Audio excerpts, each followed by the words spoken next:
ఏంటి ఎవరైనా ఎమ్మెల్యే లేకపోతే ఎంపీ అయినా ఎవరన్నా ఈ సమాధి తీసుకెళ్తే ఎంతమంది జనం వచ్చారు, ఎంతమంది జనం వచ్చారు. అదే ఇక్కడి నుంచి మన తాడ్చేపడం అంతా లోపలికి బరిల్ గ్రౌండ్ తీసే బరిల్ గ్రౌండ్ అంతా నిండిపోయింది. వాళ్ళు మనుషులు సంపాదించుకుంటారు, వారి దీనత్వాన్ని బట్టి వాళ్ళు మనుషులు సంపాదించుకుంటారు. ఈరోజు మనం మనుషులు సంపాదించుకోలేం. మన చచ్చిపోతే ఎంతమంది వస్తారు? మన చచ్చిపోతే మన సంఘం అంతా వస్తుందా? మన బంధువులు వస్తారా? మన ఇరుగు పొరుగు వాళ్ళు వస్తారా? మనుషులు మనం సంపాదించుకోవాలి. మన దీనత్వాన్ని బట్టి తగ్గించుకుంటే ఏం చేస్తామంటే మనుషులను సంపాదించుకోగలం. అంతే ఇక్కడ ఏముందంటే దేవుని వాక్యంలోని 9వ వచనం దాకా కీడు చేయవారు నిర్మూలమగుదురు, యెహోవా కొరకు కనిపెట్టువారు దేశమును స్వతంత్రించుకొందురు. 9వ వచనం 11వ వచనం దీనులు భూమిని స్వతంత్రించుకొందురు, బహుక్షేమం కలిగి సుఖించెదరు. వారు క్షేమం కలిగి ఏం చేస్తారంటే సుఖిస్తారంట. దీనులు భూమిని స్వతంత్రించుకుంటే మనుషులను సంపాదించుకుంటారు. ఈరోజు మనం కూడా ఈ లోకంలోకి ఏమి తీసుకుని రాలేదు, మనం ఏమి తీసుకెళ్ళాం. మంచి మనం ఉంటే మన వెనకాతలో 10 మంది ఉంటారు. ఒక 10 మందిని మనం సంపాదించుకో. మనం ఎక్కడ చూసాను ఏంటంటే ఒక వ్యక్తి ఎవరో చనిపోయారు. ఆ వ్యక్తికి రాకుండా ఎక్కడి నుంచో ఆ దేశం నుంచి అక్కడి నుంచి డబ్బులు పంపించారు. దాన కార్యం చేయడానికి 1 లక్ష రూపాయలు పంపించారు. తన తండ్రి చనిపోతే చూసుకున్నాడు కూడా రానాడికి ఈ రోజుల్లోని తీరిక లేని ప్రజలు అయిపోయారు, అంత బిజీ అయిపోయారు. డబ్బులు పంపించి సమాధి కార్యక్రమం చేయించారంట వేరే వాళ్ళకి ఇచ్చి. చూడండి, అటువంటి స్థితి. మనం ఏం చేయాలంటే ఈ భూమి మీద కొంతమందిని మనుషులు సంపాదించుకోవాలి. అందుకే దీనిలో ఏం చేస్తారంటే వారు భూమిని స్వతంత్రించుకుంటారంటే. ఇంకా మనం చూసినప్పుడు 12, 13 వచనాలు కూడా ఒక మాట రాయబడింది. భక్తిహీనులు నీతిమంతుల మీద దురాలోచన చేయుదురు, వారిని చూచి పండ్లు కొరుకుదురు. వారి కాలము వచ్చుచుండగా ప్రభు చూచుచున్నాడు, వారిని చూచి ఆయన నవ్వుచున్నాడు. చూడండి ఇక్కడ 11, 12, 13 వచనాలు కదా. భక్తిహీనులు నీతిమంతుల మీద దురాలోచన చేయుదురు, వారిని చూచి పండ్లు కొరుకుదురు. భక్తిహీనులు ఏంటంటే పండ్లు కొరుకుతున్నారంట నీతిమంతులు చూసి. అంతేకాదు వారి కాలము వచ్చుచుండుట ప్రభు చూచుచున్నాడు, వారిని చూచి ఆయన నవ్వుచున్నాడు. ఎవరిని చూసి? భక్తిహీనులు చూసి దేవుడు ఏం చేస్తున్నట్టు నవ్వుతున్నాడు. భక్తిహీనులు చూసి ఆయన నవ్వుతున్నాడు. ఏంటంటే వారు ఏంటంటే వారి కాళ్ళు జారే స్థలం ముందే ఉన్నారు, వారి నాశనానికి ముందే ఉన్నారు. అందుకే వారిని బట్టి దేవుడు నవ్వుచున్నాడంట, భక్తిహీనులను బట్టి. ఇంకా మనం చూసినప్పుడు 14, 15 వచనాల్లో మనం చూస్తాం కొన్ని మాటలు. దీనులను దరిద్రులను పడద్రోయుటకై యథార్థంగా ప్రవర్తించు వారిని చంపుటకై భక్తిహీనులు కత్తి దూసి ఉన్నారు, విల్లెత్తు పెట్టి ఉన్నారు. వారి కత్తి వారి హృదయములోనే దూరును, వారి విల్లు విరవబడును. చూడండి, మీరు ఏం చేస్తుంటే ఎవరికంట దీనులను దరిద్రులను పడదోటకు యథార్థవంతుల ప్రవక్తలను చంపుటకును భక్తిహీనులు ఏం చేస్తుంట కత్తి దూసి విల్లును పెట్టుచున్నారు. వారి కత్తి వారి హృదయమును దూరును, వారి విల్లు విరవబడును. మీరు ఏం చేస్తున్నారంటే వీరు కత్తి పట్టుకొని వీరు విల్లు పట్టుకొని ఎవరు నాశనం చేద్దామని? దీనులను దరిద్రులను పడదోయాలని యథార్థవంతుల్ని పాడు చేయాలని చూస్తారంట. వారు కత్తి పట్టుకొని వీలు పట్టుకుంటా కానీ అది ఆ కత్తి ఎవరు దూరుతాంట? వారికే పొడుచుకుంటారంట. దేవుని వాక్యంగా కత్తి పట్టుకుంటే కత్తితోటే నశించబడతాడు, కత్తితోటే నాశనం అయిపోతాడు. అందుకే ఇక్కడ మనం చూసినప్పుడు వీళ్ళు ఏమవుతుందంటే అది విరగొట్టబడతాంట, అది వారికే నాశనాన్ని తెస్తుందంట. అందుకే మనం ఎవరికి కూడా మన కీడు చేయకూడదు. వీలైన మట్టుకి మేలు చేయాలి, మేలు చేయకపోయినా పర్లేదు, మౌనంగా ఉంటే మంచిది. మనం కీడు చేయకూడదు, ఎవరికి కూడా కీడు చేయకూడదు, మనం మేలు చేయాలి. మన మీద కీడుగా వారు లేచినప్పుడు దేవునికి అప్పచెప్పినప్పుడు దేవుడే వారిని చూసుకుంటాడు. ఇంకా మనం చూస్తున్నప్పుడు 16వ వచనం ఒకటి ఉంది. నీతిమంతులు కలిగినది కొంచెమైనను బహుమంది భక్తిహీనులకున్న ధన సమృద్ధి కంటే శ్రేష్టము. చూడండి, నీతిమంతులకి కొద్దిగానే చాలంట. నీతిగా సంపాదించి కొద్దిగానే చాలు, అన్యాయంగా సంపాదించి ఎంత అయితే ఎందుకు? అన్యాయంగా మనం సంపాదించకూడదు. ఉద్యోగాలు చేస్తున్నారు, లంచాలు తీసుకోకూడదు. ఉద్యోగాలు చేస్తున్నారు లేదా వ్యాపారం చేస్తున్నప్పుడు సరైన వ్యాపారం చేయాలి, మంచి వ్యాపారం చేయాలి. అందుకోసం ఇక్కడ ఏముందంటే నీతిమంతులు కలిగి కొద్దిగానే చాలు, కానీ బహుమంది భక్తిహీనులకున్న ధన సమృద్ధి కంటే శ్రేష్టము. సమృద్ధి కంటే శ్రేష్టం. వారికి ఉన్న ధనవంతుడి కంటే నీతిమంతుడికి ఉన్నదే శ్రేష్టమైందండి. ఎందుకంటే కష్టపడి సంపాదించింది కదా, అది ఒక దేవుడు దాన్ని దీవిస్తాడు, ఆశీర్వదిస్తాడు. ఈరోజు మన జీవితంలో కూడా నీతిగా మనం జీవించాలి, యథార్థంగా జీవించాలి. దేవుడు అదే మనం కోరుకుంటున్నాడు. మనం ఎక్కడ పని చేసినప్పటికీ మంచి పేరు సంపాదించుకునే వాళ్ళు ఉండాలి. చాలామంది కొంతమంది రాజకీయ నాయకులు వాళ్ళ దగ్గర పిఎల్గా క్రైస్తవులు పెట్టుకుంటుంటారు. ఎందుకు క్రైస్తవులు పెట్టుకుంటున్నారంటే వాడు నమ్మకంగా చేస్తారని. కొన్ని హాస్పిటల్లో కూడా ఆ అకౌంట్ దగ్గర ఈ క్రైస్తవులు పెడుతున్నారు. నేను చూసాను ఎక్కడ 2-3 దగ్గర.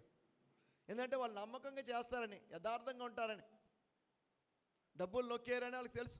అందువల్ల వాళ్ళు ఏం చేస్తున్నారంటే అటువంటి క్రైస్తవులు అటువంటి మంచి పేరు సంపాదించుకునే వాళ్ళగా మనం ఉండాలని దేవుడు కోరుకుంటున్నాడు. ఇంకా మన కింద చదువుతూ ఒకసారి ఏముంది, భక్తిహీనుల బాహువులు విరవబడును, భక్తిహీనుల బాహువు విరవబడును, నీతిమంతులకు యెహోవాయే సంరక్షకుడు. 18-19 వచనాలు. నిర్దోష చర్యలను యెహోవా గుర్తించుచున్నాడు. వారి స్వాస్యము సదాకాలము నిలుచును. ఆపత్కాలమందు వారు సిగ్గునందరు. కరువు దినములలో వారు తృప్తి పొందుదురు. చూడండి, మనం చూస్తుంటే ఆపత్కాలంలో వారు సిగ్గునందరు. అంతేకాదు కరువు కాలంలో వారికి దేవుడు ఏం చేస్తాడంటే వారికి తృప్తి పొందుతారు. కరువు కాలంలో దేవుడు ఏం చేస్తాడంటే వారికి ఆహారాన్ని ఇస్తాడంట. ఎవరికి? నీతిమంతులకి. నువ్వు నీతిగా జీవిస్తే కరువు వచ్చినప్పుడు, ఆపద వచ్చినప్పుడు ఆయన చూసుకుంటాడు. మాకు ఆవిడ ఒక చిన్న లిస్ట్ పట్టుకుని వెళ్ళాడు. కరువు వచ్చిందంట ఆ ప్రాంతంలోనే. ఎప్పుడో కొట్లో వాడుతుంటారు అనమాట, అరువు వాడుతుంటారు. అడుగు వాడుతుంటే ఆవిడ నుంచి ఇంత లిస్ట్ పెట్టుకుని ప్రేయర్ చేసుకుని ఇంత లిస్ట్ పట్టుకుని వెళ్ళిందంట. పట్టుకుని వెళ్ళి, బాబు మాకు అరువు ఇయ్యానంట. నేను అరువు ఎలాగిస్తా అంటే, నువ్వు తీసుకొచ్చిన పేపర్ అంతా కూడా ఇది తోక మీద ఒకవైపు పెడతాను, యువతలైపు ఎంత వస్తే అంత ఇస్తాను అన్న. పేపర్ యువతలైపు పెడతాను, యువతలైపు ఎంత వస్తే నువ్వు రాసిన లిస్ట్ ఉంది కదా, ఆ లిస్ట్కి నీకు యువతలైపు ఎంత వస్తుందో ఇస్తాను. ఆ పేపర్ దాని మీద పెట్టాడంట. యువతలైపు ఆ బంగాళదుంపలు, ఆ పిండి అవన్నీ వేస్తుంటే అవన్నీ కూడా ఇంకా తేలుతున్నాయంట. అంటే ఈవిడ విశ్వాసం చూడండి. ఆయన ఏమనుకోంటే అదేదో ఒక మామూలు బంగాళదుంప వేస్తే పడిపోతాం అనుకో, అంటే తూలిపోతాం అనుకో. అవన్నీ వేస్తుంటే ఆయనకి ఆశ్చర్యం వేసిందంట. కరువు కాలంలో ఆయన అరువు ఇవ్వడానికి ఇష్టపడలేదు, కానీ ఆవిడకి కావాల్సిన అన్నీ కూడా తీసుకెళ్ళింది. అప్పుడు తనకు కూడా విశ్వాసం వచ్చిందంట, దేవుడు ఏదైనా చేయగలడని. ఈ పేపర్ ఎంత వెయిట్, ఇది 1 కేజీ 2 కేజీలు 3 కేజీలు చిన్న పేపర్. ఆ పేపర్ దాని మీద పెట్టి అవతల కొలత కొలుస్తుంటే అన్నీ కూడా వచ్చాయి. దేవుడు కరువు కాలంలో కూడా పోషిస్తాడు. మనకి వచ్చింది కదా కరోనా వచ్చినప్పుడు దేవుడు పోషించాడు. అప్పుడప్పుడు బిర్యానీ వండుకోండి. కరువు కాలంలో ఆ కరోనాని బిర్యానీలు తిని డాక్టర్లు చెప్పారని. డబ్బులు లేకపోతే ఎవరో ఫోన్పే చేసేవారు. అప్పుడు అంట ఇంక డబ్బు గురించి ఆలోచించట్లంట. వాళ్ళు బాగోలేదంటే వాళ్ళకి 10,000 పంపించారు, వీళ్ళు బాగోలేదంటే 5,000 పంపించారంట. ఎవరికి వెళ్ళను వాళ్ళు అంటే ఆ టైంలో దేవుడు పోషిస్తాడు, దేవుడు మనకి ఇస్తాడు. అందుకే కరువు కాలం ఇక్కడ మనం చూసినప్పుడు ఆ 18వ వచనంలో ఉంది కదా, ఏమన్నది? నిర్దోష చర్యలను యెహోవా గుర్తించుచున్నాడు. వారి స్వాస్యము సదాకాలము నిలుచును. ఆపత్కాలమందు వారు సిగ్గునందరు. కరువు దినములలో వారు తృప్తి పొందుదురు. కరువు దినంలో తృప్తి పొందుదు. సమృద్ధిగా దేవుడు ఇచ్చేవాడంట. కరువు కాలంలో కూడా ఆయన పోషించేవాడు. చాలాసార్లు ఆ కరువు కాలంలో దేవుడు మనం పోషిస్తాం. మనం ఎప్పుడైతే నీతిగా యథార్థంగా ఉంటామో దేవుడు మనం పోషిస్తాం. 20వ వచనం చదువుకొని మనం ముగించుకుందాం. భక్తిహీనులు నశించిపోదురు. యెహోవా విరోధులు మేత భూముల సొగసును పోలియుందురు. అది కనపడకపోవునట్లు వారు పొగవలే కనపడకపోవుదురు. వారు భక్తిహీనులు ఎలాగంట, పొగ ఎలాగొస్తుంది? ఆ పొగ అలా పోయినట్టు మళ్ళీ కనబడదు. ఇంకా అలా భక్తిహీనులు ఏం చేయాలంటే అలా కొట్టుకొని పోతారంట. ఈరోజు దేవుడు మరి నీతిమంతులు అనీతిమంతుల కొరకు, భక్తిహీనుల కొరకు చెప్తున్నాడు. నీతిమంతులు దేవుడు ఎలాగా ఆశీర్దిస్తాడు, భక్తి లేని వారు ఎలా ఉంటారు, అవన్నీ కూడా కంపేర్ చేసి దావీదు చెప్తున్నాడు. అది గురించి మనల్ని దేవుడు ఆయన ఏం చేస్తారంటే 4వ వచనం కదా, యెహోవాను బట్టి సంతోషించుడి, ఆయన నీ హృదయ వాంఛను తీర్చును, నీ మార్గంలో యెహోవాకు అప్పగింపుము, ఆయన్ని నమ్ముకునము, ఆయన కార్యములు నెరవేర్చును. మన హృదయ వాంఛలు, మన హృదయ కోరికలను తీర్చేవాడు.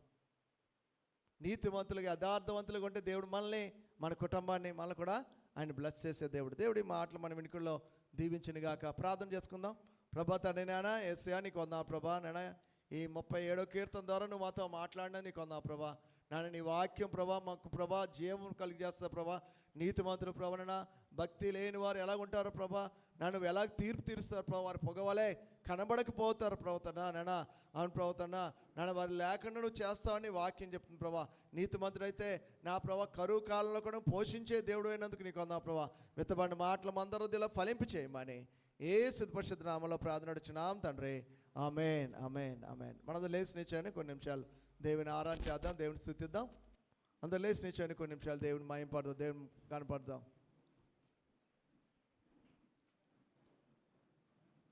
హల్లెలూయా, hallelujah, hallelujah. Thank you Jesus, thank you Lord. పరిశుద్ధుడా నీకు వందనాలు స్తోత్రాలు చెల్లించుకున్న ప్రభా నాయనా. హల్లెలూయా, హల్లెలూయా, హల్లెలూయా. కొద్దిగా జరిగి కూర్చోండమ్మా, వెనకాల నుంచి వచ్చిన వారు కూర్చోడానికి అవకాశం ఉంటుంది కాబట్టి జరిగి కూర్చోండి. Hallelujah, hallelujah, hallelujah. Thank you Jesus, thank you Lord ప్రభా. నన్ను చూచువాడా, నిత్యం కాచువాడా, నన్ను చూచువాడా, నిత్యం కాచువాడా, పరిశోధించి తెలుసుకున్నావు, చుట్టూ నన్ను ఆవరించావు, పరిశోధించి తెలుసుకున్నావు, చుట్టూ నన్ను ఆవరించావు. కూర్చుండుట లేచియుండుట, కూర్చుండుట లేచియుండుట, బాగుగా ఎరిగి ఉన్నావు అయ్యా, బాగుగా ఎరిగి ఉన్నావు. నన్ను చూచువాడా, నిత్యం కాచువాడా. అదో పాడదాం గట్టిగా, నోర్లిప్పి గట్టి పాడదాం. నన్ను చూచువాడా, నిత్యం కాచువాడా, తలంపులు తపనయులన్నీ అన్నీయు ఎరిగి ఉన్నావు, తలంపులు తపనయులన్నీ అన్నీయు ఎరిగి ఉన్నావు. నడచినాను పాడుకున్నాను అయ్యా, నీవెరిగి ఉన్నావు. నడచినాను పాడుకున్నాను అయ్యా, నీవెరిగి ఉన్నావు. ధన్యవాదం యేసు రాజా, ధన్యవాదం యేసు రాజా. నన్ను చూచువాడా, నిత్యం కాచువాడా, నన్ను చూచువాడా, నిత్యం కాచువాడా, పరిశోధించి తెలుసుకున్నావు, చుట్టూ నన్ను ఆవరించావు, పరిశోధించి తెలుసుకున్నావు, చుట్టూ నన్ను ఆవరించావు. కూర్చుండుట లేచియుండుట, కూర్చుండుట లేచియుండుట, బాగుగా ఎరిగి ఉన్నావు, బాగుగా ఎరిగి ఉన్నావు. నన్ను చూచువాడా, నిత్యం కాచువాడా, నన్ను చూచువాడా, నిత్యం కాచువాడా. పిండమునై ఉండగానే కన్నులకు మారుగై ఉండాలేదయ్యా, పిండమునై ఉండగాని కన్నులకు మారుగై ఉండాలేదయ్యా, విచిత్రముగా నిర్మించేదేవి ఆశ్చర్యమే కలుగుచున్నది, విచిత్రముగా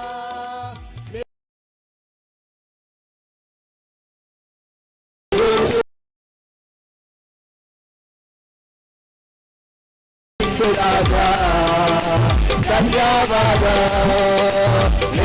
రాజా నన్ను చూచువాడా, నిజంగా చూవాడా, నన్ను చూచువాడా, నిజంగా చూవాడా, పరిశోధించి తెలుసుకుంటావు, చుట్టూ నన్ను ఆవరించావు, పరిశోధించి తెలుసుకున్నావు, చుట్టూ నన్ను ఆవరించావు, కూర్చుండుట తెలిచియుండుట, కూర్చుండుట తెలిచియుండుట, బాగుగా ఎరిగియున్నావు రాజా, బాగుగా ఎరిగియున్నావు, నన్ను చూచువాడా, నిజంగా చూవాడా, నన్ను చూచువాడా, నిజంగా చూవాడా, పరిశోధించి తెలుసుకున్నావు, చుట్టూ నన్ను ఆవరించావు, పరిశోధించి తెలుసుకున్నావు, చుట్టూ నన్ను ఆవరించావు, కూర్చుండుట తెలిచియుండుట, కూర్చుండుట తెలిచియుండుట, బాగుగా ఎరిగియున్నావు రాజా, బాగుగా ఎరిగియున్నావు, బాగుగా ఎరిగియున్నావు రాజా, బాగుగా ఎరిగియున్నావు, నన్ను చూచువాడా, నిజం కాచువాడా, నన్ను చూచువాడా, నిజం కాచువాడా. చప్పట్లు కొడుతూ దేవుని మహిమ దేవా, నీకే స్తుతి, నీకే మహిమ, నీకే ఘనత, నీకే ప్రభావాలు చెల్లించుకున్న ప్రభా, ఒక్కడివే యోగ్యుడు అయ్యా, పరిశుద్ధుడు ప్రభా, అన్ని నామముల కన్నా పై నామం కలిగిన దేవా, సమస్త మహిమ ఘనత ప్రభావాలు నీకే చెల్లును గాక. Hallelujah, hallelujah, hallelujah, hallelujah. Thank you Jesus, thank you Lord, thank you Lord. పరిశుద్ధానికే స్తుతులు స్తోత్రాలు చెల్లిస్తున్న ప్రభా. హల్లెలూయా, హల్లెలూయా. కన్నీరు తుడచువాడా, నా కన్నీరు తుడచువాడా, కానెన్నడు నేననాదను అయ్యా, కానెన్నడు నేననాదను, కన్నీరు తుడచువాడా, నా కన్నీరు తుడచువాడా, కానెన్నడు నేననాదను అయ్యా, కానెన్నడు నేననాదను, ఎక్కి ఎక్కి ఏడుపొచ్చినా, వెక్కిరింత పాలైనా, ఎక్కి ఎక్కి ఏడుపొచ్చినా, వెక్కిరింత పాలైనా, నా పక్షాన నిలబడువాడా, నేనున్నాను అన్నావయ్యా, నా పక్షాన నిలబడువాడా,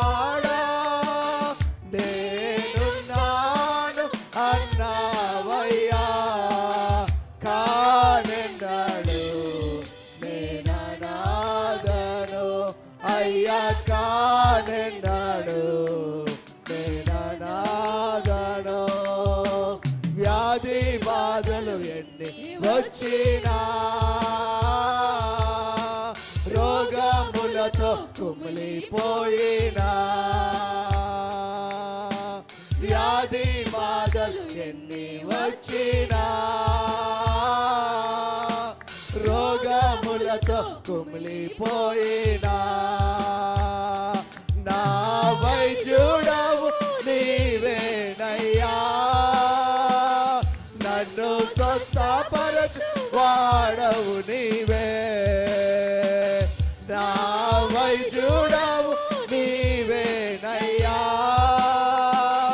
నన్ను స్వస్థపరచు వాడవు నీవే, కానెన్నాడు నేననాథను అయ్యా, కానెన్నాడు నేననాథను, అమ్మ నాన్న దూరమైనా, ఆప్తులంతా వెలివేసినా, అమ్మ నాన్న దూరమైనా, ఆప్తులంతా వెలివేసినా, నా అమ్మ నాన్న నీవేనయ్యా, నా తోడు నీడ నీవేనయ్యా, నా అమ్మ నాన్న నీవేనయ్యా, నా తోడు నీడ నీవేనయ్యా, కానెన్నాడు నేననాథను అయ్యా, కానెన్నాడు నేననాథను, కన్నీరు తుడచువాడా, నా కన్నీరు తుడచువాడా, కానెన్నాడు నేననాథను అయ్యా, కానెన్నాడు నేననాథను అయ్యా, కానెన్నాడు నేననాథను. కిరణమై చిన్న ప్రేయర్ చేస్తుంది, నేను వాక్యంలోకి వెళ్ళిపోదాం. స్తోత్రం స్తోత్రం మహాపరిశుద్ధుడ గొప్ప దేవానికి వందనాలు, స్తుతులు, స్తోత్రాలు. సర్వాంతర్యామి సర్వ సృష్టికర్త అని పాదములకు స్తుతులు స్తోత్రాలు చెల్లించుకుంటున్నాం ప్రభువా. దూతల కెరూబు సెరూపులతో, వేవేల దూతలతో, 24 మంది పెద్దలతో నిత్యము పరిశుద్ధుడు పరిశుద్ధుడు పరిశుద్ధుడు అని గాన ప్రతిగానాలు చేయబడుచున్న దేవానికి స్తోత్రాలు. నీ నామం ఒక్కటే మహిమపరచబడాలి ప్రభువా. మేము అల్పులము అయోగ్యులమయానికి స్తోత్రాలు. ఏ మంచి లేని వారము తండ్రి నాయన, నీ ఒక్కడివే మహిమకు ఘనతకు పాత్రుడు అయ్యున్న మా దేవానికి స్తుతులు స్తోత్రాలు ప్రభువా. గొప్ప తండ్రి నీకే వందనాలు. మా జీవితంలో మీరు అనుగ్రహించిన ఈ పరిశుద్ధ దినాన్ని బట్టి నీకే స్తోత్రాలు ప్రభువా. ఈ పరిశుద్ధ దినం నీ సన్నిధిలో గడపడానికి నైనా మాకందరికీ నీవు ఇచ్చిన గొప్ప అవకాశాన్ని బట్టి నీకే స్తుతులు స్తోత్రాలు. గొప్ప తండ్రి నీకే వందనాలు. ఇంకా రాలేని బిడ్డలుంటే నీవే త్వరపెట్టి నడిపించండి దేవానికి స్తుతులు స్తోత్రాలు ప్రభువా. అవునయా, నీ మందిరంలో ఒక దినము గడుపుట 1000 దినముల కంటే శ్రేష్టమన్నావు తండ్రి, నీకే స్తోత్రాలు. ఎల్లప్పుడూ నీ మందిర ద్వారమునొద్దుతుండుట నాకు ఇష్టము దేవానికి స్తోత్రాలు ప్రభువా. నీ మందిరములోనే మాకు మేలు దొరుకుతుంది, నీ మందిరంలోనే మాకు తండ్రి సమస్తము దొరుకుతాయి తండ్రి, నీకే వందనాలు స్తోత్రాలు. అటువంటి నీ మందిరమును మేము నిర్లక్ష్యము చేయక, నీ సన్నిధిని మేము నిర్లక్ష్యము చేయక ప్రభువా తండ్రి, ఎల్లప్పుడూ నీ సన్నిధిలో కనబడే వారముగా మమ్మల్ని ఇంక నువ్వు సిద్ధపరచండి దేవానికే స్తోత్రాలు. కీర్తన గ్రంథము ద్వారా ప్రభువా నాయన తండ్రి నువ్వు మాతో మాట్లాడినందుకు వందనాలు స్తోత్రాలయ్యా. అవునయ్యా నాయన, మా కోరికను సిద్ధింపచేసి మా ఆలోచన యావత్తును సఫలపరిచే దేవానికే స్తోత్రాలు ప్రభువా. నాయన బహుమంది భక్తిహీనులకు నాయన నాయన ఉన్న ధన సమృద్ధి కంటే నాయన మాకున్న కొంచెము చాలు ప్రభువానికే స్తుతులు స్తోత్రాలు తండ్రి, దేవానికే వందనాలు ప్రభువా. నాయన తండ్రి స్తుతి ఆరాధనలో మీరున్నందుకు వందనాలు స్తోత్రాలు ప్రభువా. ఇప్పుడు నాయన వాక్యంలోనికి వెళ్ళుచుండగా ప్రభువా నీ దైవదాసుడిని నీ సిలువ చాటును మరుగుపరుచుకుని మా ఆత్మలకు కావలసిన ఆత్మీయ ఆహారాన్ని మాకు అనుగ్రహించండి. ఇంకా నీ వాక్యములతో మేమేం సరి చేసుకోవాలో నీ వాక్యంలోని హెచ్చరికలను మాకు అనుగ్రహించి నడిపించమని బ్రతిమలాడుకుంటూ ఈ చిన్ని స్తుతి ఆరాధన నీ నామానికే మహిమకరముగా మాకందరికీ దీవెనకరముగా ఉండుటకు కృప చూపించి నడిపించమని నజరేయుడైన యేసు పరిశుద్ధ నామమున అడుగుచున్నాను నా తండ్రి, ఆమేన్. అందరూ కూర్చుందాం. దేవుని వాక్యాన్ని చదువుకుందాం. యోహాను సువార్త 5వ అధ్యాయం 22వ వచనాన్ని చదువుకుందాం. తండ్రి ఎవరికి తీర్పు తీర్చడు గాని తండ్రి ఎవరికి తీర్పు తీర్చడు గాని అని యోహాను భక్తుడు రాస్తున్నాడు. 5వ అధ్యాయం 22వ వచనంలో ఉంది ఈ వాక్యం. తండ్రి అంట ఎవరికి తీర్పు తీర్చడు. మనం దేవుడు తీర్పు తీరుస్తాడని మనం మాట్లాడుతున్నాం. యోహాను అంటున్నాడు తండ్రి మాత్రం ఎవరికి తీర్పు తీర్చడు.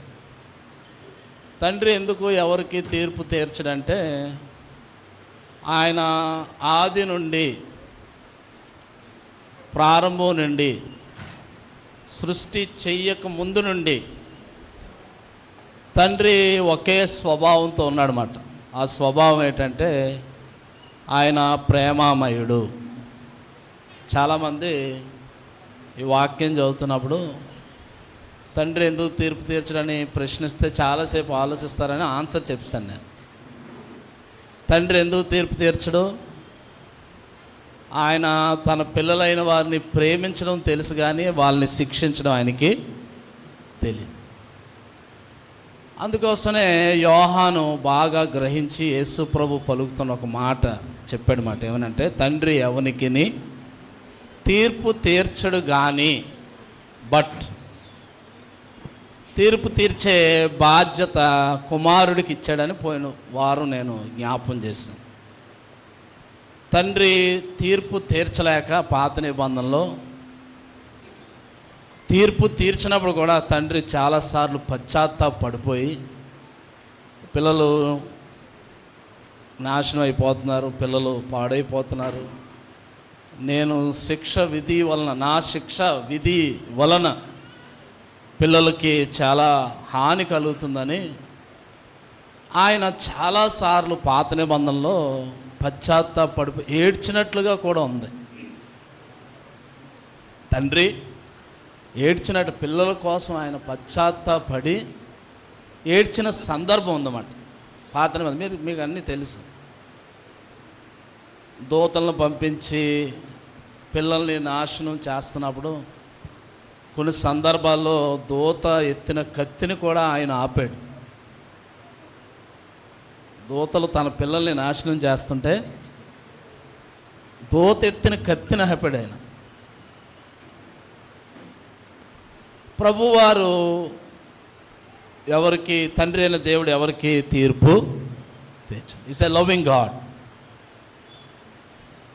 ఈ మధ్యకాలంలో సోషల్ మీడియాలో కొంతమంది వాళ్ళ దేవుడు ఇలా చేశాడు, నాశనం చేసే దేవుడా, పాడు చేసే దేవుడా? ఆయన ఎవరిని నాశనం చేయలేదు, ఎవరిని పాడు చేయడు కూడా. సరి లేకపోతే సరి చేస్తాడు ఆయన, సరిగ్గా లేకపోతే సరి చేస్తాడు. కాబట్టి సోషల్ మీడియా ప్రభావం మనలో కూడా ఉంది. కొంతమంది అవి విని తమ్ముడు ఇది ఎందుకు ఇలా చేశాడు దేవుడు? ఏంటి ఇన్ని సంవత్సరాలు క్రైస్తవుడు నువ్వు, ఇప్పుడెవడో వచ్చి దేవుడు ఇలా చేశాడంటే నువ్వు వాడికి తలొంచి ఆలోచనలు ఉండడం మంచిది కాదని చెప్తున్నాను నేను. కాబట్టి తండ్రి ఎవరికి తీర్పు తీర్చడు. తీర్పు తీర్చలేక న్యాయాధిపతులను పెట్టాడు, తీర్పు తీర్చలేక ప్రవక్తలను పెట్టాడు, తీర్పు తీర్చలేక దైవజనులను పెట్టాడు. తీర్పు తీర్చలేక అంటే ఆయన తీర్పు వేరేగా ఉంటుంది కాబట్టి ఆయన వరుసలో తీర్పు తీరిస్తే మనం తట్టుకోలేమని ఇంత జాబితా పాత నిబంధనలు ఆయన పెట్టాల్సి వచ్చింది. అయితే కొత్త నిబంధనలో రాగానే యేసు ప్రభు వారు చెప్పాడు ఏంటంటే తండ్రి ఎవరికి తీర్పు తీర్చడు, ఆయనకి తీర్పు తీర్చే స్వభావం లేదు. యేసు ప్రభువారు భూమి మీద ఉన్నప్పుడు పలికిన మాటల సందర్భాన్ని బట్టి ఈ మాట మనం చదువుకున్నాం. గత వారం కూడా జ్ఞాపకం చేశాను నేను. మనం కూడా తీర్పులోకి రాక మరణంలో నుండి జీవంలోనికి ఏమవ్వాలి? దాటిపోవాలి. అలాంటి సంఘంగా మనం సిద్ధపడాలి. యేసు ప్రభువారు మానవాళంతటికీ తీర్పు తీరుస్తాడని, తీర్పు జరుగుతుందని ఈ కింద వచనాల్లో ఉంది. మనం ఈ కింద వచనాల్లో 29వ వచనాన్ని చదివితే, it is the main task of God's judgement. 29వ వచనంలో ఉంది ఏమనంటే, మేలు చేయు వారికి జీవ పునరుద్ధానముల గురించి తీర్పు, కీడు చేసిన వారికి తీర్పు పునరుద్ధానాన్ని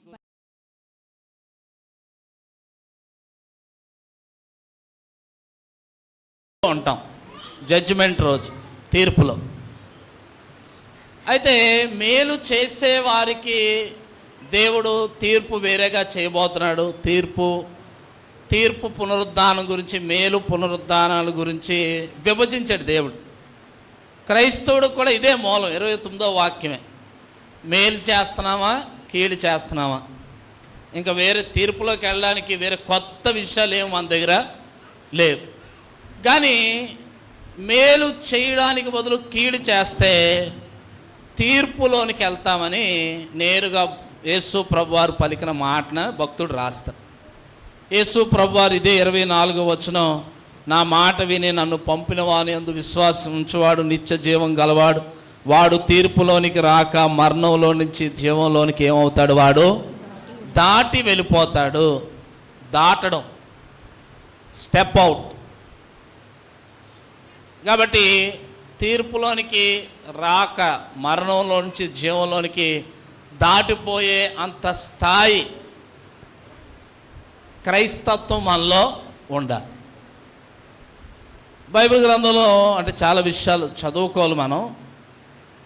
ఇదే అధ్యాయంలో 2 సందర్భాల్లో ప్రభువారు పూర్తిగా అంటే మనం చదువుతాం కానీ దాన్ని అలాగ మనసు పెట్టి చదవం కాబట్టి దాటిపోతుంటాం మనం.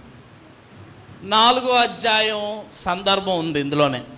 4-8 అధ్యాయాలు. 4వ అధ్యాయంలో సమరయ స్త్రీ గురించి ఉంది. 8వ అధ్యాయంలో వ్యభిచారంలో పట్టబడిన స్త్రీ ఉంది. సమరయ స్త్రీ దగ్గరికి ప్రభు వెళ్ళాడు. వెళ్ళిన తర్వాత జరిగిన సంఘటన అంతా మనకు తెలుసు. మాటలు వింటున్న సమరయ స్త్రీ ఏమనుకుందంటే 16-18 వచనాల్లో, ఈయన ఎవరో కానీ నాకు తీర్పు తీర్చడానికి వచ్చాడు. మనం ఎలా చదువుతాం చదవండి. 4వ అధ్యాయం వేరేగా చదువుతాం, ఇప్పటికీ వేరేగానే చదువుతాం మనం. వాస్తవానికి బావి దగ్గర నీళ్లు తోడుకోవడానికి వచ్చిన సమరయ స్త్రీ యేసు ప్రభువారు వివరంగా 16-18 వచనాల్లో ఆ మాట చెప్పగానే, ఈ మనుషుడు నాకు తీర్పు తీర్చడానికి వచ్చాడు. ఇదో సందర్భం. 8వ అధ్యాయం సందర్భం ఏంటంటే, పట్టబడిన ఆవిడని తీసుకొచ్చారు. మోషే ధర్మశాస్త్రం ప్రకారం కొట్టి చంపేయడమే న్యాయం. తీర్పు తీర్చమని యేసు ప్రభువారిని అక్కడ అడుగుతున్నారన్నమాట. ఇక్కడ ఒక స్త్రీ ప్రభువారు తీర్పు తీరుస్తున్నాడని భావిస్తే 8వ అధ్యాయం సందర్భం ప్రభువుని తీర్పు తీర్చమని అడగడం.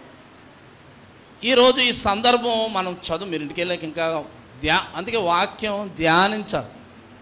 ఏదో పైన చదివి సంవత్సరంలో 4-5 సార్లు బైబిల్ పూర్తి చేయడం కాదు, ధ్యానించి చదవాలి మనం దేవుని వాక్యాన్ని. 2 సందర్భాల్లో తీర్పు తీర్చడం విషయంలో యేసు ప్రభువారు ఒక పాజిటివ్ పర్సన్గా కనబడ్డారు. చూడండి, ఈవిడికి ఏమన్నాడమ్మా, నీకు నేనేం తీర్పు తీర్చట్లేదు కానీ ఉన్న విషయాన్ని నేను చెప్తున్నాను అని అనగానే ఈవిడిలో చాలా పశ్చాత్తాపం వచ్చింది. 4వ అధ్యాయం వచ్చి వాస్తవానికి సమరయ అనే ప్రాంతంలోనే ఆమె గ్రహించింది ఏంటంటే, ప్రభు నాకు తీర్పు తీర్చట్లేదు కానీ నన్ను సరిచేస్తున్నాడు. He was making set right of my life. ఇలాంటి పరిస్థితులు కూడా నన్ను సరిచేయడానికి ఈయన వచ్చాడు కాబట్టి ఈయన ఖచ్చితంగా ఇలాగ చెప్పాడు కాబట్టి ఈయన ఒక్కడే మెస్సయ్యా.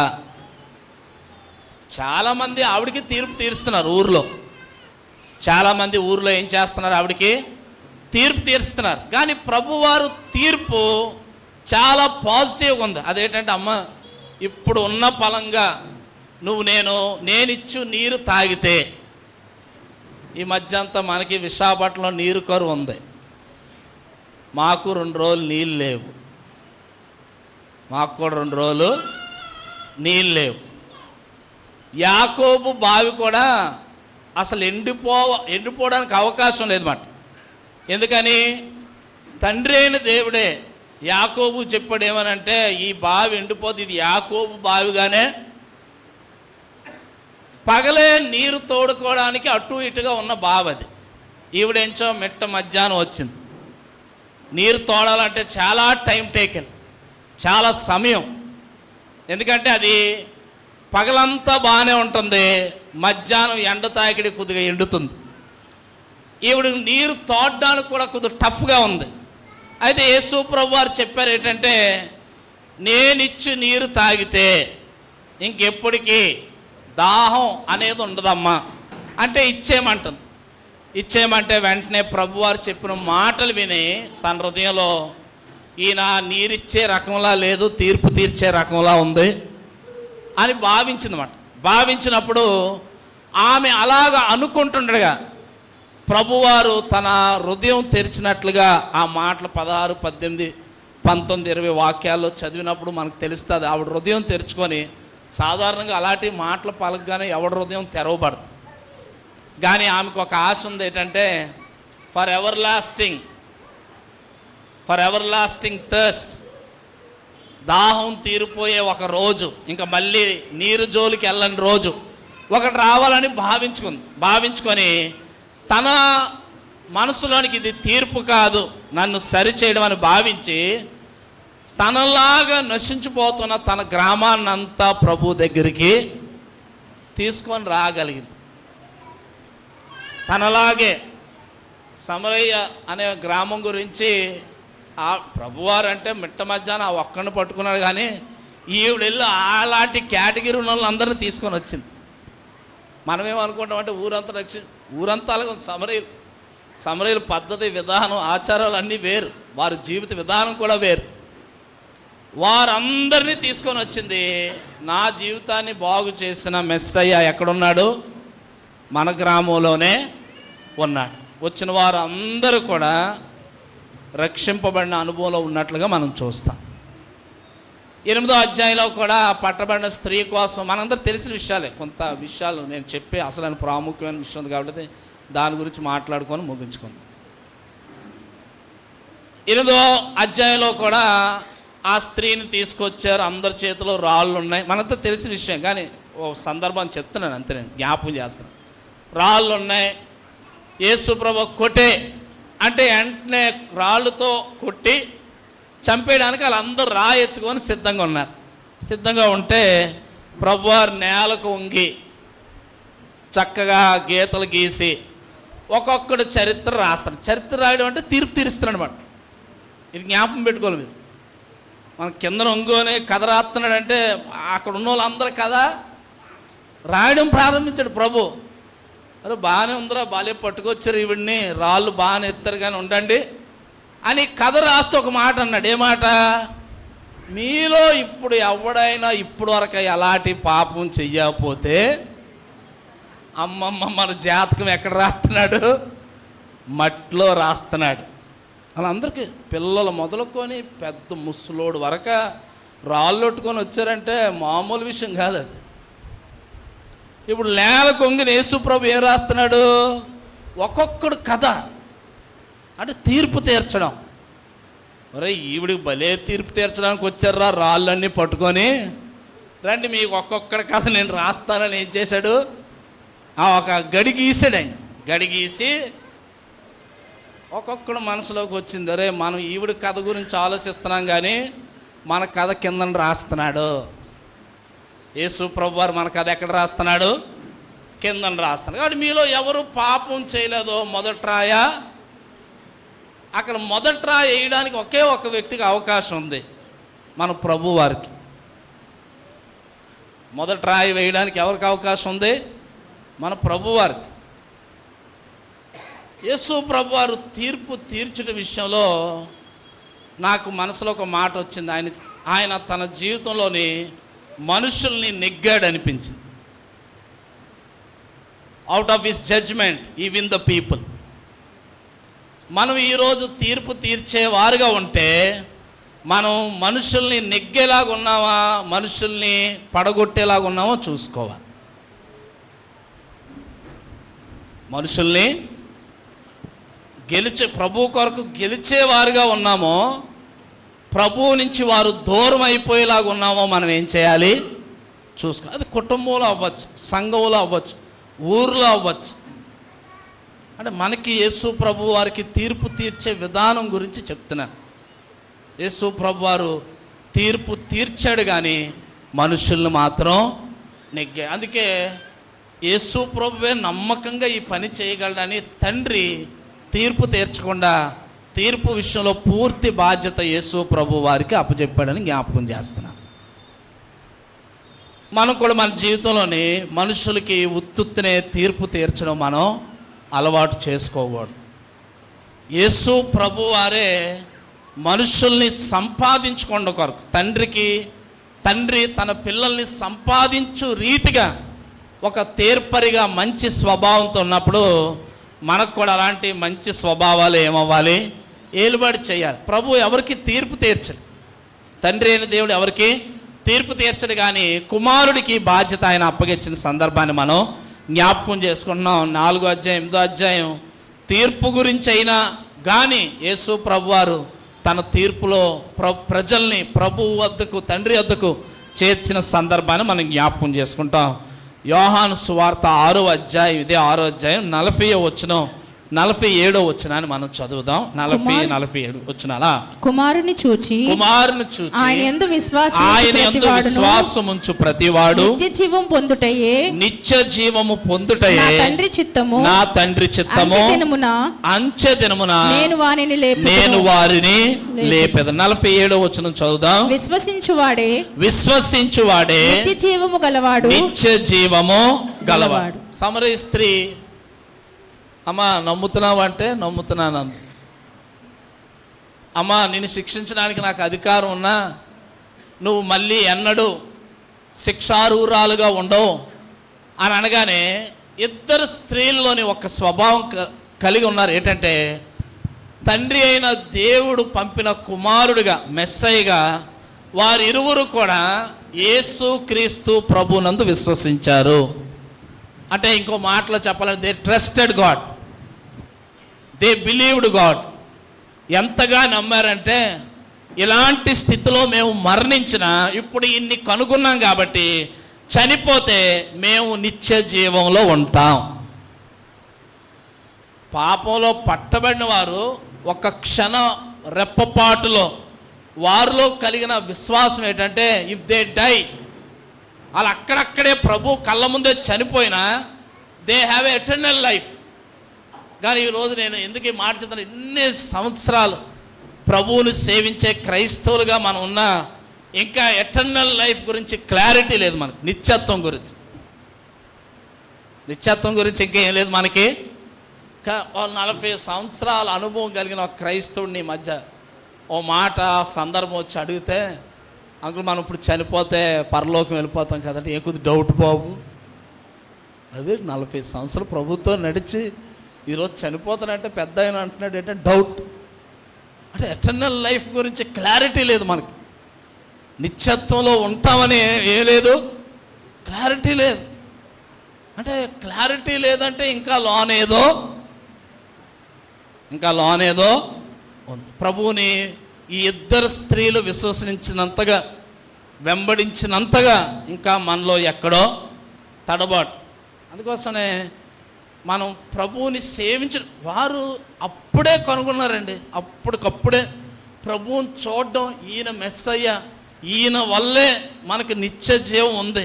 ఈరోజు ఇలాగ మాకు తీర్పు తీర్చాడు, కానీ ఇప్పటికిప్పుడు ఇలా కన్ను మూసేస్తే we will be in the eternal life. మనం ఇన్ని సంవత్సరాలు ప్రభువుని వెంబడిస్తున్నాం కానీ ఇంకా క్లియర్ పిచ్ ఆఫ్ క్లారిటీ లేదు, మనకు స్పష్టత లేదు నిత్యత్వం గురించి. మనకి ఇంకా స్పష్టత ప్రభు అనుగ్రహించాలి. ప్రభు ఇంకా స్పష్టంగా అది మనకి బయలుపరచాలి, ఇంకా అవసరం అది మనకి. బైబిల్ గ్రంథంలో ఎఫెసీయులు రాసిన పత్రిక 2వ అధ్యాయం 15వ వచనాన్ని చదువుకుందాం. ఎఫెసీయులు రాసిన పత్రిక 2వ అధ్యాయం ఈ ఇద్దరిని తన యందు, ఎఫెసీయులు రాసిన పత్రిక 2:15 చదువు. ఇట్లు సంధి చేయుచు ఈ ఇద్దరిని తన యందు ఒక్క నూతన పురుషునిగా సృష్టించి తన సిలువ వలన ద్వేషమును సంహరించి దాని ద్వారా వీరిద్దరిని ఏక శరీరముగా చేసి. పై వచనాలు చదువుకుందాం, మనకు తెలిసినవే. 5వ వచనం నుంచి 15 5వ వచనం. అయితే దేవుడు కరుణా సంపన్నుడై ఉండి మనము మన అపరాధముల చేత చచ్చిన వారమై ఉన్నప్పుడు సైతము మన ఎడల చూపిన తన మహా ప్రేమ చేత మనలను క్రీస్తుతో కూడా బ్రతికించెను. కృపచేత మేము రక్షింపబడి ఉన్నాము. క్రీస్తు యేసునందు ఆయన మనకు చేసిన ఉపకారం వల్ల అత్యధికమైన తన కృపా మహదైశ్వర్యమును రాబోవు యుగములలో కనుపరుచు నిమిత్తము క్రీస్తు యేసునందు మనమును ఆయనతో కూడా లేపి పరలోకమందు ఆయనతో కూడా కూర్చుండబెట్టెను. మనం చాలా సార్లు చదివిన సందర్భం. ఎఫెసీ సంఘానికి అపోస్తులైన పౌలు రాస్తే ఏమన్నాడంటే దేవుడు కరుణా సంపన్నుడు. ఇందాక చెప్పి దేవుడు కరుణా సంపన్నుడు, ఆయన ప్రేమామయుడు. ఈ సందర్భాలు అందుకే అపోస్తులైన పౌలు ఇలా ప్రారంభించాడు. దేవుడు కరుణా సంపన్నుడు కాబట్టి మనము అపరాధముల చేత ఏమవ్వాలి, వాస్తవానికి చనిపోవాలి. కానీ దేవుని యొక్క మహాప్రేమ చేత క్రీస్తుతో కూడా మనల్ని ఏం చేశాడంట, ఆయన బ్రతికించాడు. చూడండి, ఈ సందర్భం చదివిస్తూ ఒక మాట ఎప్పుడు మనం ఈ వాక్యంలో దాటిపోతాం.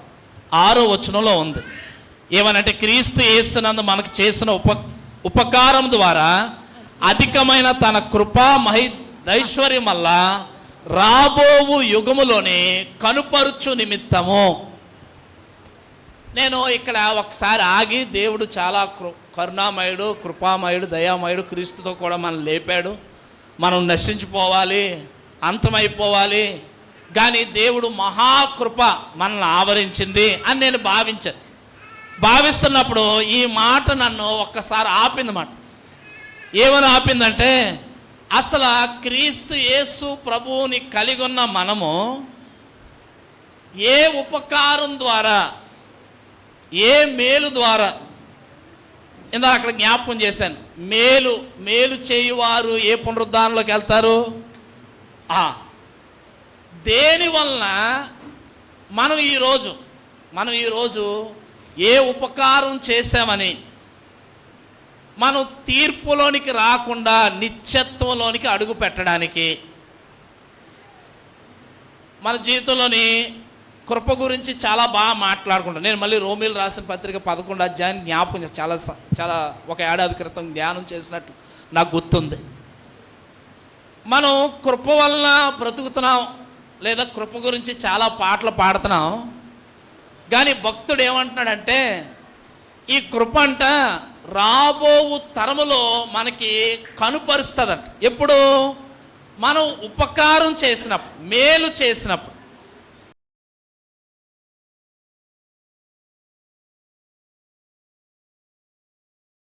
పట్టబడిన స్త్రీకి కీడు చేయడానికి వచ్చారు కానీ మేలు చేయడానికి కాదు. కీడు చేయడానికి వచ్చారు కానీ మేలు చేయడానికి కాదు. మనం ఇప్పుడు ఏదైతే కృపను మనం కలిగి ఉన్నామో, దేవుడు అది మనకి యుగాంతమందు కనుపరచడానికే కానీ ఇప్పుడు కాదు అని మీకు అర్థమై ఉంటుంది. అపోస్తలుడైన పౌలు ఏం చెప్పాలనుకున్నాడంటే, రాబోవు తరం వారికి, లేదంటే రానున్న తరాల వారికి దేవుడు మన స్థితిని బట్టి, మనం చేసిన స్థితిగతులను బట్టి. అందుకే చాలామంది, నేను గమనించిన విషయాన్ని జ్ఞాపకం చేస్తాను మీకు. ఏం గమనించానంటే, నేను చాలామంది పూర్వమందు ఉపకారం చేసిన వారు, తరాలు పిల్లల వారు దేవుని కృప వారిలో విస్తరింపబడి వారు బహుగా దీవించబడుతున్నారు.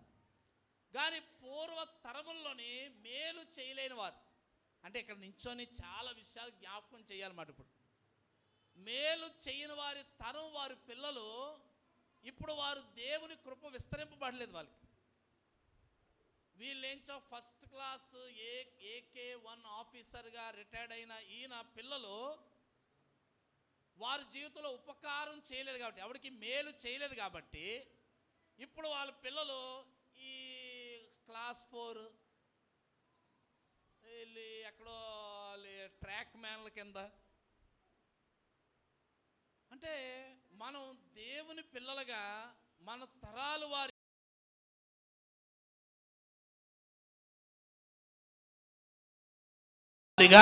ఉండాలి.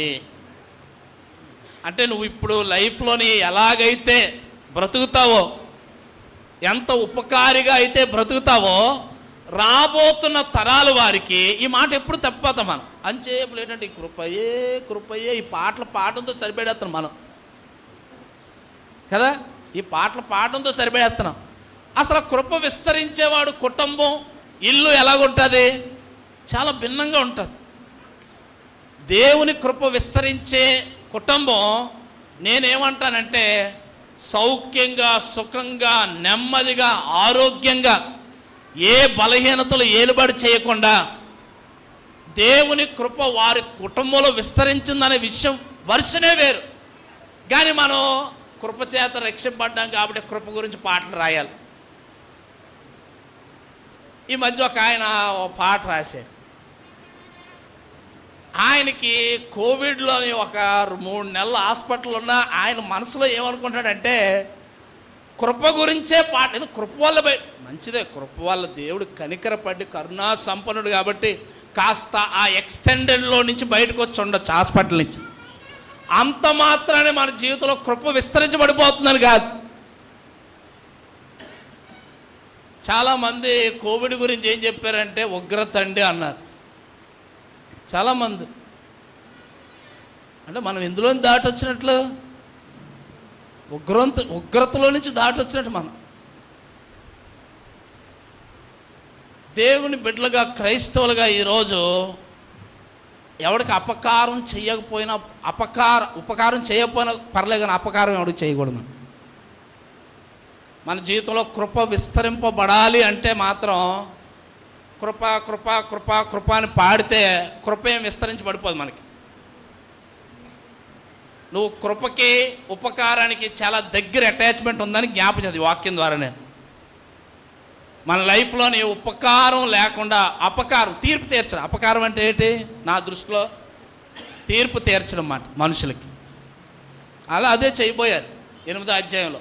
తీసుకొచ్చి మోసే చెప్పాడు కొట్టి చంపేద్దాం అంటే, ఒక మనిషికి వాడు చేసిన ఉన్న స్థితిని బట్టి అపకారమే చేయాలని భావన లోకంలో ఉన్న మనుషులందరికీ ఉందని అధ్యాయం చేత అర్థమవుతుంది.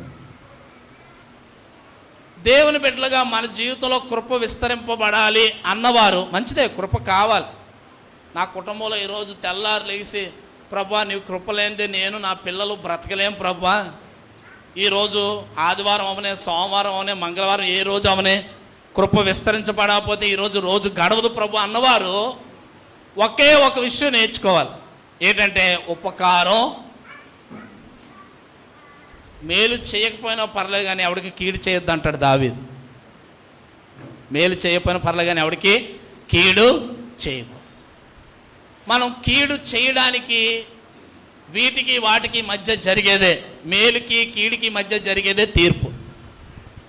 దేవుని బిడ్డలుగా అది మనకి తాగదు. అందుకొరకే భక్తుడు ఏమని రాస్తున్నాడంటే క్రీస్తు యేసునందు 7వ వచనంలో ఉంది, క్రీస్తు యేసునందు మనం ఆయనతో కూడా లేపి పరలోకమందు ఆయనతో కూడా ఏమవ్వాలి? మనం కూర్చుండబెట్టబడాలి. We also need to occupy the kingdom seat. Yesu ప్రభుతో లేపబడి యేసు ప్రభుతో పాటు ఆ రాజ్యంలో కూర్చుండవారుగా మనం ఉండాలి. దేవుని ఆలోచన అది, దేవుని యొక్క ఆలోచన అయి ఉంది. కొలసీలు రాసిన పత్రిక 5వ అధ్యాయం 14 వచనం కూడా ఓ మాట ఉంది, 5:14లో కూడా ఉంది. అందుచేత నిద్రించుచున్న నీవు మేల్కొని మృతుల్లో నుండి లెమ్ము, క్రీస్తు నీ మీద ప్రకాశించునని ఆయనతో చెప్పాను. We should also raise with our God. మనలో ఎప్పుడు ప్రజలు లోకం వెలిగే చూడాలి కానీ చీకటి ఎప్పుడు మనలో చూడకూడదు. కొలస్సీలు రాసిన పత్రిక 2వ అధ్యాయం 13వ వచనం చదువుకుందాం. 2:13 ఉంది. మరియు అపరాధముల వల్ల శరీరమందు సున్నతి పొందక ఉండుట వలన మీరు మృతులై ఉండగా దేవుడు వ్రాతరూపకమైన ఆజ్ఞల వలన మన మీద రుణముగాను మనకు విరోధముగాను పత్రమును మేకులతో సిలువకు కొట్టి దాని మీద చేవ్రాతను తుడిచివేసి మనకు అడ్డము లేకుండా దానిని ఎత్తివేసి మన అపరాధములన్నిటిని క్షమించి ఆయనతో కూడా మిమ్మును జీవింపచేసెను. ఆయన ప్రధానులను అధికారులను నిరాయుధులుగా చేసి సిలువ చేత జయోత్సవముతో వారిని పట్టి తెచ్చి బాహాటముగా వేడుకకు కనుపరిచెను. దేవునికి స్తోత్రం. మనకు చదువుతున్న వాక్యాలే. నాకు ఇక్కడ 2 సందర్భాలు. ఒకటి ఏంటంటే విరోధం గురించి. మనం ఎవరితోనైతే విరోధంగా ఉంటామో వారికి ఎప్పుడు తీర్పు తీర్చే ఆలోచనలో ఉంటాం. యేసు ప్రభువారు విరోధంగా ఉన్నవారి గురించి మేకులు వేయించుకున్నాడని, సిలువ వేయించుకున్నాడని జ్ఞాపకం చేస్తున్నాడు. కొలస్సీ సంఘానికి అపోస్తలుడైన పౌలు రాస్తూ విరోధ భావం యేసు ప్రభువారికి లేదనడానికి ఇదొక నిదర్శనం అని అపోస్తలుడైన పౌలు రాస్తున్నాడు. అధికారులు, ప్రధానులు వీరందరూ ఎప్పుడు తీర్పు తీర్చువారుగా ఉంటారు. దేవుడు వీరందరినీ నిరాయుధులుగా చేశాడంట. మేక్ దెమ్ నిల్. దేవుడు గొప్ప తీర్పరి.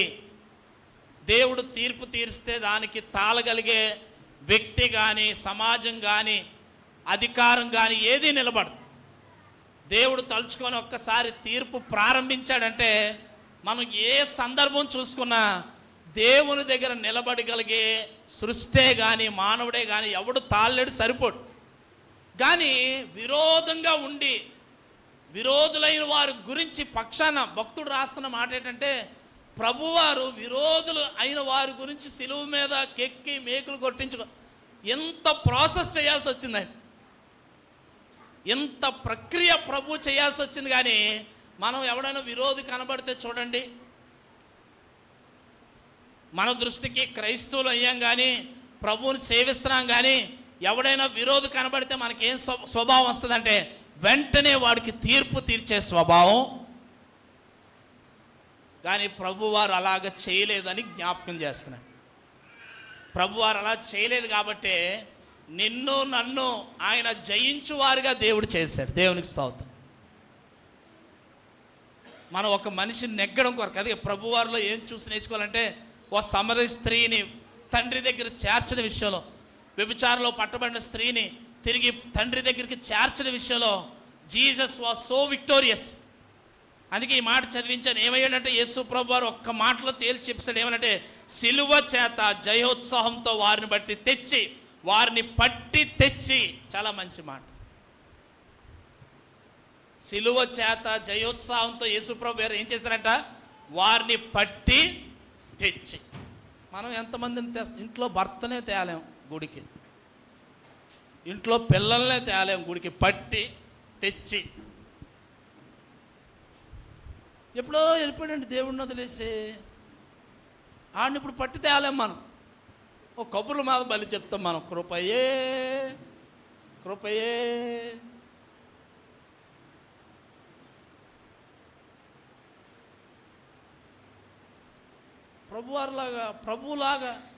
ప్రభువులాగా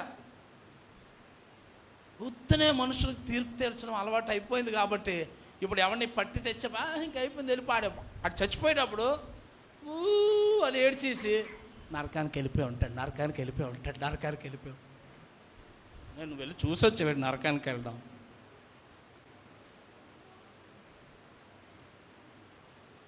ఈ మధ్య భార్య భర్తలు గొడవ అవుతుంది మా ఏరియాలో. చెప్పాలి ఇలాంటి క్రైస్తవుల గురించి చెప్తాను నేను. దేవుని బిడ్డలే. నువ్వు చచ్చిపోతే నరకానికి వెళ్ళిపోతావు, నిన్ను బట్టి నేను వెనకాల నరకానికి వచ్చేస్తాను అంటుంది భార్య. ఇక్కడేంచో సిలువెక్కి ఆయన మనందరికీ సిలువ ఎక్కేసి ఆడిని పట్టి తెచ్చే పనిలో ఉంటే ఈ భార్యాభర్తలు ఇద్దరు నువ్వు ముందు వెళ్ళిపో, నేను వెనకాల వచ్చి, వద్దు నాకు పరలోకం వద్దు అంటుంది ఆవిడ. మరి ఏం జరిగిందో తెలియలేదు నాకు. పరలోకం వద్దంటుంది, నాకు అసలు ఏం అర్థం అవ్వలేదు. పోనీ అడుగుదా అంటే అంత టైం కూడా లేదు. ఏం జరిగిందో మన జీవితంలోని కృప విస్తరించబడుతుంది అని మనం దాన్ని అలుసుగా ఎప్పుడూ గృహంలో తీసుకోకూడదు. మన కుటుంబాల్లో కృప విస్తరించబడుతుంది. దేవుని ఆలోచన ఏంటంటే ఆ కృప ఎప్పుడూ మనతో ఉండాలని. కానీ మనం విరోధంగా చాలా విషయాలు మన జీవితంలో, మన మనసులో ఎన్నో విరోధమైన విషయాలు. ఇప్పుడు నేను ఎవరితోనూ విరోధంగా ఉన్నానంటే బయటకు కనబట్టలేదు. అది దిట్స్ ఇంటర్నల్ వార్, అంతరంగంలో ఒక యుద్ధం. అందుకే ఈ మాటలన్నీ చదవాలి మనం. అందుకే ఈ మాటలన్నీ మీరు ఇంటికి వెళ్ళి శ్రద్ధగా చదవండి. చాలా విషయాలు అంతరంగంలో. కానీ ఎప్పుడు విరోధం వస్తున్నా నీకు ఏం గుర్తుకు రావాలంటే ప్రభువారి సిలువ గుర్తుకు రావాలి. ప్రభువారి సిలువ మీద వేయించుకున్న మేకులు. మరి ఆయన ఈ ప్రాసెస్లోని నీతో విరోధంగా ఉన్నాడు అనుకో, ఉదాహరణకి. అంటే నువ్వు ఎవరితోనూ విరోధంగా ఉండడం వేరే విషయం. నీతో ఆయన విరోధంగా ఉన్నాడు అనుకోండి, నీ విషయంలో ఆయన ఆ పని చేయాల్సిన అవసరతే లేదంటున్నాను నేను. అందుకొరకు మన జీవితంలోని దేవుడు సిలువ జయోత్సాహంతో తెచ్చి పట్టి ఎంతో ప్రక్రియ మన కోసం చేసినప్పుడు నువ్వు ఇంకా ప్రయాసపడాలి. ఈరోజు నా వాక్య సందర్భం ఏంటంటే మనుషులను తీర్పు తీర్చడం కాదు, వారిని తిరిగి తండ్రి దగ్గరికి తీసుకునే పని మనం తీసుకోవాలి. ఇంట్లో భర్తో, పిల్లలో, బంధువులో, రక్త సంబంధులో. ఒకసారి చెప్పి దేవుడు తీర్పు ఎందుకు తీరుస్తాడు మనకి? ఎవరిని బట్టి తీర్పు తీరుస్తాడు మనకి? ఈ విషయాలని అందుకే చెప్పాను. అందుకొరకు మనం ఈరోజు సిలువ అనే ధ్యానం లేదు మనకి. చెప్పాను కదా నేను ముందు ఒకసారి. మనకందరికీ ఏ ధ్యానం ఉంది? ఈరోజు సిలువని గురించిన ధ్యానం లేదు. ఎలాగ అభివృద్ధి చెందాలి, ఎలా డెవలప్ అయిపోవాలి, ఎలా పెద్దోళ్ళు అయిపోవాలి, ఎలాగా గడించాలి. మనలో ఇంత విరోధం పెట్టుకొని, తీర్పరి తత్వం పెట్టుకొని, మనుషులకు తీర్పు తీర్చే స్వభావం పెట్టుకొని నువ్వు దేవుణ్ణి ఇవన్నీ అడిగి ఇదంతా కృపలో కప్పేస్తాను అనకూడదు. ఈరోజు క్రైస్తవులు ఏం చేస్తున్నారు? కృప అనే మాటలు అన్నీ కప్పేస్తున్నారు. కృప అనే మాటలో కప్పేస్తున్నారంటే బైబిల్లో కప్పడం గురించి ఒకే మాట ఉంది. ఏ మాట అది? మన అపరాధములు, పాపములన్నీ. అంటే మెచ్యూరిటీ ఎక్కువైపోయి, మనకి పరిపక్వత ఎక్కువైపోయి కృపను దేనికోసం వాడాలో తెలిసిపోయింది మనకి ఇప్పుడు. అందుకే అన్ని వేళలో ప్రభు కృపను విస్తరించాలని రోమా సంఘానికి చక్కగా ఆయన రాశాడు. కృప అన్ని వేళలో విస్తరించబడదు. మరి ఏమో అర్థమవుతుంది ఈరోజు మరి నాకు తెలియట్లే. కానీ కృప అన్ని విషయాల్లో విస్తరింపబడదని భక్తుడు రాస్తున్న సందర్భాన్ని మనం జ్ఞాపకం చేస్తాం. మీరు ఇంటికి వెళ్ళాక మిగతా విషయాలు ధ్యానం చేస్తారు. 17వ అధ్యాయం అపోస్తుల కార్యం 31వ వచనం చదువుదాం. ముగిస్తున్నాను నేను, సమయం అయ్యింది. 17వ అధ్యాయం 31వ వచనం. పేతురు 4-5 వచనాలు చదువుకొని మొదటి పేతురు. ఎందుకనగా తాను నియమించిన మనుష్యుని చేత 17:31 నీతిని అనుసరించి భూలోకమునకు తీర్పు తీర్చబోయేడి ఒక దినమును నిర్ణయించి ఉన్నాడు. మృతుల్లో నుండి ఆయనను లేపినందున దీని నమ్ముటకు అందరికి ఆధారము కలుగచేసి ఉన్నాడు. చాలా మంచి మాట. ఇంకోసారి. ఎందుకనగా తాను నియమించిన మనుష్యుని చేత నీతిని అనుసరించి భూలోకమునకు తీర్పు తీర్చబోయేడి యొక్క దినమును తండ్రి ఏం చేశాడు? యేసుక్రీస్తు అనే మనుషుడి ద్వారా మనకి ఏర్పాటు చేశాడు. మృతుల్లో నుండి ఆయన లేపునందున దీని నమ్ముటకు అందరికీ దేవుడు ఏం చేశాడంట? ఆధారం. అంటే ప్రభువారు మనుష్యుడు, దేవుడు మనుష్య కుమారుడికి లోకానికి వచ్చిన యేసుక్రీస్తు ప్రభువారు తీర్పు తీర్చడానికి సిద్ధంగా ఉన్నాడు. Is ready to give the judgment to the world. తీర్పు తీర్చడానికి సిద్ధంగా ఉన్న ఒక అవకాశం కల్పిస్తున్నాడు. ఏంటంటే ఆయన సిలువ వేయబడి మృతుల్లోంచి లేపినందుకు ఆయన మీద ఆధారపడిన వారు అందరికీ. అంటే ఇందులో మాట చెప్పాను కదా, మనం ఇప్పుడు ఏం చేస్తున్నాం అంటే మనుషులు తీర్పు తీరుస్తున్నాం కానీ ఎవరిని సిలువ దగ్గరికి. ఇప్పుడు ఏం నేర్చుకోవాలి మనం? మనుషుల్ని సిలువ ఎత్తుకు తేవాలి కానీ తీర్పు ఎవరికి. యేసు ప్రభు వారు సిలువ ఎక్కలేదు. మన మనసుకు రావాలి ఈ ఆలోచనలు. యేసు ప్రభు వారు సిలువ ఎక్కలేదు. సిలువ ఎక్కక ముందు ఇద్దరిని ఎవరి దగ్గర తీసుకొచ్చాడు ఆయన? తండ్రి దగ్గర తీసుకొచ్చాడు. ఇద్దరు స్త్రీలను తీసుకొచ్చిన తర్వాత ఆయన యందు విశ్వాసం ఉంచువాడు ప్రతివాడు నశింపగా నిత్యజీవం. వీళ్ళకి ఎప్పుడు అర్థమైంది? ఇద్దరు స్త్రీలకి యేసు ప్రభు వారు సిలువ ఎక్కిన తర్వాత. Then they trusted. అప్పుడు దేవుణ్ణి ఆధారం చేసుకున్నారు. అప్పుడు దేవుడిని ఏం చేశారు? వారు ఉన్నారు. అందుకే 120 మంది సభ్యుల్లో ఈ ఇద్దరు స్త్రీలు కూడా ఉన్నారు. దేవుని స్తోత్రం. They trusted God. మృతుల్లోంచి తండ్రి లేపి తీర్పు తీర్చడానికి ముందే దేవుని మీద ఆధారపడే వారిగా మన కుటుంబంలో అందరినీ మనం మార్చాలి. మీకు అర్థమవుతుందని భావిస్తున్నాను. కుటుంబంలో అందరూ రక్ష సంబంధులు అవ్వచ్చు, బంధుమిత్రులు అవ్వచ్చు, ఎవడవచ్చు, ఇంట్లో పిల్లలు అవ్వచ్చు, everyone should trust that God was hanged on the cross. సిలువ మీద వేలాడిన ప్రభువు మీదే ఆధారపడేవారుగా వారిని చేయాలి. దేవుని స్తోత్రం. మన స్టాండర్డ్ పెరగాలి. మన ఆలోచన విధానం కూడా ఏమవ్వాలా? పెరగాలి. అంటే ఇక నుండి మనం మనుషులకి ఏం చేయకూడదు? తీర్పు తీర్చకూడదు.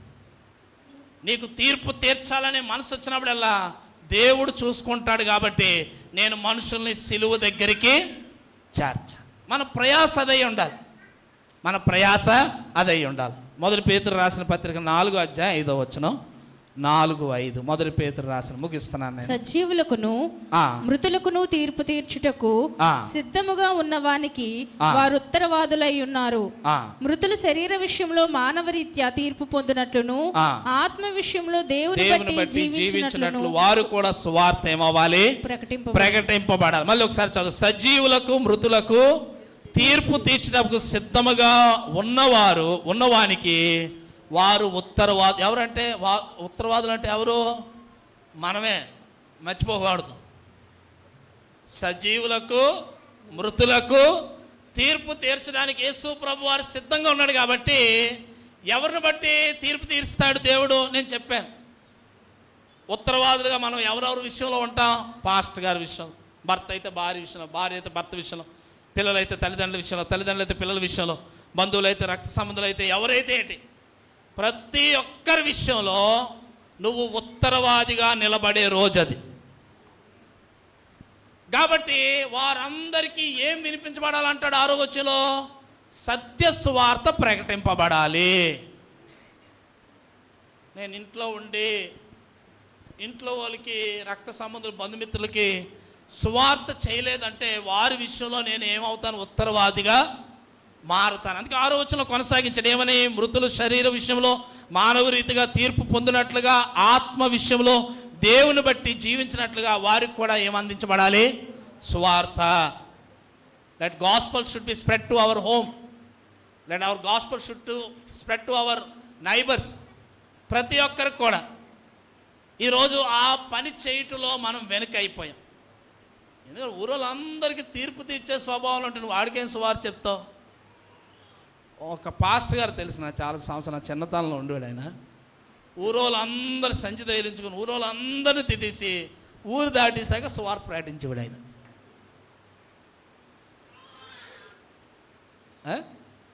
సంచి తగిలించుకొని ఊర్లోళ్ళందరితో విరోధమే, ఊరోళ్ళందరినీ తిట్టేసి ఊరు దాటేసాక సువార్త ప్రకటించేవాడు. అంటే ఊరోళ్ళందరికీ తీర్పు తీర్చి ఊరు దాటిన తర్వాత మనం సువార్త ప్రకటించాలి అంటే మాత్రం తీర్పరిగా ఉండకూడదు. అందుకే నీ సువార్త పని చేయట్లేదు, నీ సువార్త ఫలించట్లేదు. ఎందుకంటే నువ్వు అందరికీ తీర్పు తీర్చి తీర్పు తీర్చడం సంఖ్య ఎక్కువ, సువార్త ప్రకటించడం సంఖ్య తక్కువ. నేను ఇంకెక్కడితో ఆపేస్తే మంచిదని భావిస్తున్నాను. నేను వాక్యం ఎక్కడ ముగిస్తే మంచిదని భావిస్తున్నాను. ఎందుకంటే మనం ఎక్కువ సువార్త చేస్తున్నాం విశాఖపట్నంలో. మనం మనుషులకి తీర్పు తీర్చకూడదు. నువ్వు